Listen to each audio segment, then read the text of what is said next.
আমি এই বেলুনগুলো বিক্রি করতে যাচ্ছি, তুমি বাড়িতে সাবধানে থেকো। হ্যাঁ, তুইও সাবধানে যা। ওটাই তো সেই কৃষকের ঘর, তাই না? হ্যাঁ হ্যাঁ। বাবা, আরে তুই কখন আসতে গেলি আমাদেরকে না বলে? বাবা, আমি আগেই গাড়িতে উঠে বসেছিলাম। এসেছিস, ভালো কথা। বাইরে বের হবি না, আমরা ওইদিকে কাজ সেরে আসি।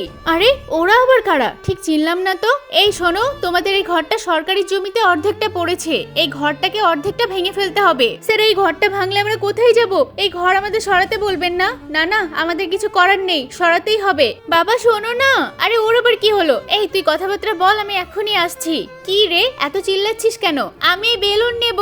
আঙ্কেল, বেলুন সস্তায় দেবো, নিয়ে নিন না। আরে তুই গরিবের থেকে বেলুন নিচ্ছিস? তোর কি মাথা খারাপ হয়েছে নাকি? এই তুই যা এখান থেকে।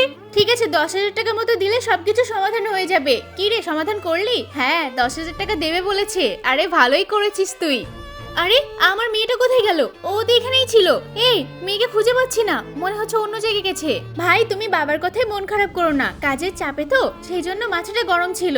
আমাকে এই বেলুন দাও, আমি বেলুন কিনবো। বাবাই আমাকে টাকা দিয়েছে।